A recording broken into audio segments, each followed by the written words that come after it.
Le trafic routier à Abidjan et les embouteillages, un calvaire quotidien que les automobilistes doivent affronter.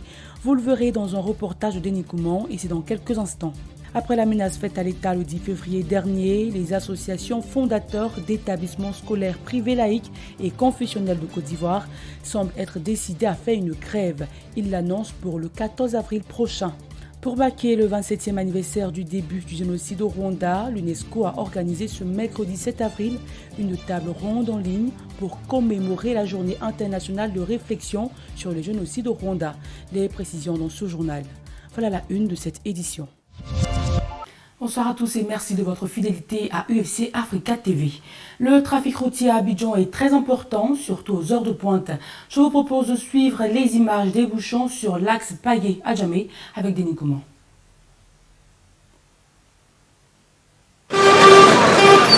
Bruit strident de klaxons, dépassements inopinés, véhicules en sens inverse, injures. C'est le quotidien des automobilistes de l'axe Payé-Adjamé. Pour cette distance de moins de 2 km, il faut s'armer de patience, car au minimum une demi-heure est requise pour parcourir le tronçon. Il n'y a pas de répit, matin ou soir, les embouteillages sont omniprésents. Ça nous fatigue très bien même, on commence le matin quand le soir on est dedans. Bon, ça commence à 7h, à 7h à 6h. Ça commence. Chaque jour, de milliers de personnes empruntent cette voie pour rallier la commune d'Adjamé, véritable carrefour de la ville d'Abidjan. Pratiquant régulièrement ce trajet, cet automobiliste tente d'expliquer les causes de ces embouteillages répétés. Il y a les embouteillages parce que les deux feux ne concordent pas. Ici, ça fait 35, là-bas ça fait près d'une minute. Donc quand c'est comme ça, ce feu-là passe au vert alors que l'autre est encore au rouge. Donc l'embouteillage va toujours persister. Ces embouteillages interminables ne font pas que des malheureux. Pour les commerçants ambulants, c'est une occasion de faire de bonnes affaires. Ça nous arrange. Quand on travaille comme ça, qu'il y a embouteillage, on travaille. Pas de problème, il y a beaucoup de clients. Un jour comme ça, il peut sortir, bon, il peut partir 15 000, 25 000 à la maison. Bon, il était couché à la maison, c'est allé gagner ça. Il n'allait pas gagner ça. Circuler à Abidjan n'est pas aisé depuis belle lurette, malgré la multiplication de voies. À Yamoussoukro, le trafic n'est peut-être pas important, mais les voies deviennent impraticables et les trajets pénibles. Car les routes sont dans un état de dégradation accrue. Le point avec Christian Gokra. Des nids de poules bien visibles, du sable jonché sur la chaussée. Difficile pour les usagers de la route du district de Yamoussoukro de circuler.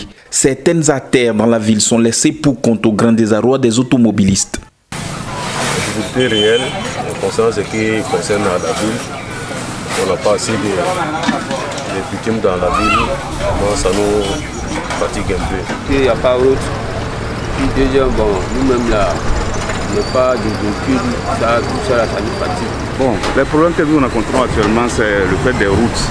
Les routes, bon Dieu merci, le président a fait quelques voies là, ça va. Mais il y a des voies principales aussi, que vraiment ça ne va pas entre la cible et puis le lycée, et puis ce que vous venez de pratiquer des suites là. Voilà, ça nous pose assez de problèmes. Donc, c'est ça qui est le problème principal même. La route précède le développement comme le dit l'adage. Mais à Yamoussoukro, l'on est loin du compte. L'absence de route pour la fluidité du trafic dans la ville est une réalité.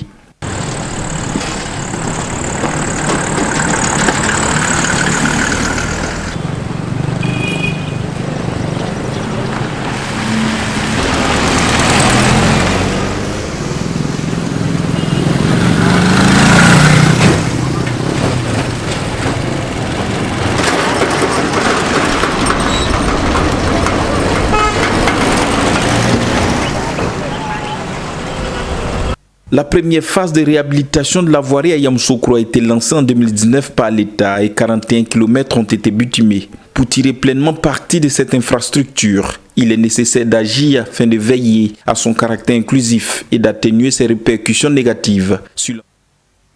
Le week-end pascal a été riche en émotions, tant en tristesse qu'en joie. Du samedi 3 au mardi 6 avril, il y a eu 210 accidents de la circulation pour 400 victimes, dont 29 décédés et 360 évacués dans les centres de santé.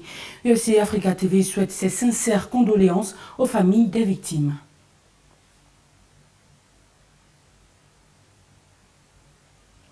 Du côté de l'éducation nationale, une grève semble s'annoncer. Les associations de fondateurs d'établissements scolaires privés laïques et confessionnels de Côte d'Ivoire se disent déçues par le mépris du gouvernement face à la situation précaire des écoles privées du pays.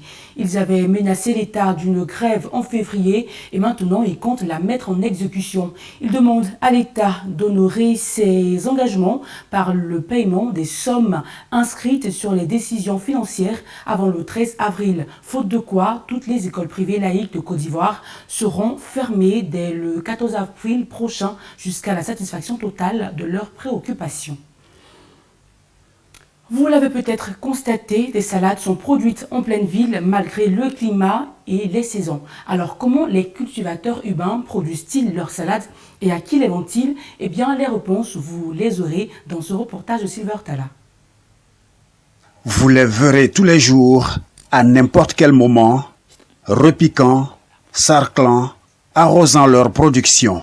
Eux, ce sont les jardiniers producteurs de salades.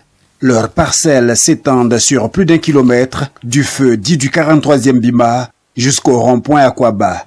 Sébré Guéandé est l'un des aînés. 20 ans de présence sur les lieux. On fait notre salade, concombre, oignon vert, piment. Uniquement la salade qui nous fait beaucoup. On veut beaucoup de salade. Il faut compter au moins un mois avant les premières récoltes. Quand on plante aujourd'hui, au moins 2 mois, si tu as bien traité, si tu as 2 mois et demi ou 1 mois et demi, ça arrive pour enlever.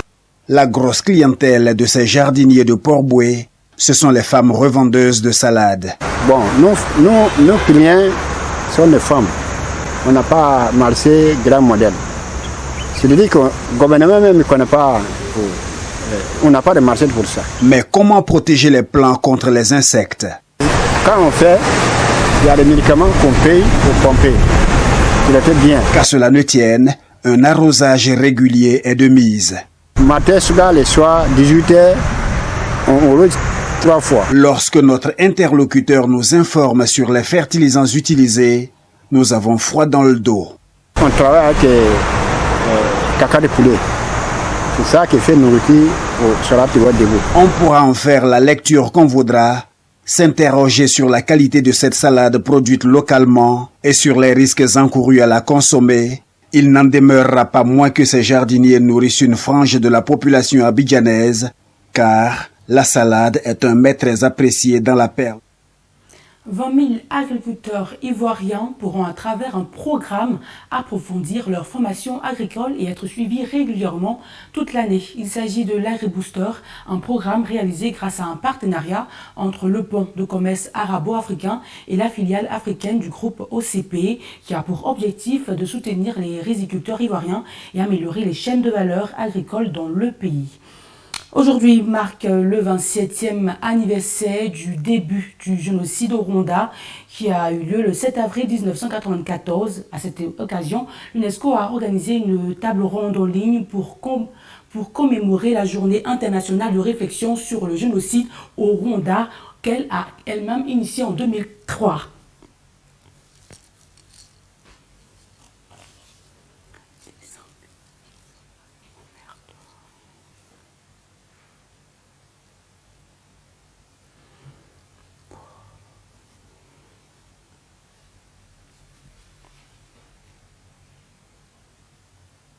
À l'occasion de cette même journée, la France a ouvert au grand public d'importantes archives qui affirment son implication dans le génocide rwandais et qui démontrent le rôle qu'elle a joué dans ce génocide. Le président rwandais Paul Kagame a salué la France pour ce rapport publié qu'il qualifie d'un important pas en avant.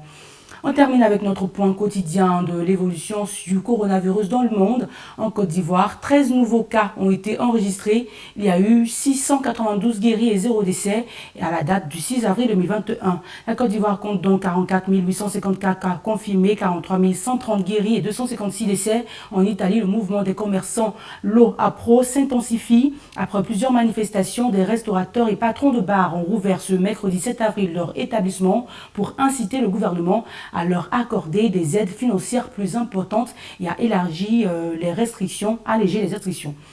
Aux États-Unis, le président élargit le champ des vaccinations. Il a annoncé que tous les adultes dans le pays pourront aller se faire vacciner à partir du 19 avril prochain. Les mesures de restriction seront également levées dès le 15 juin prochain.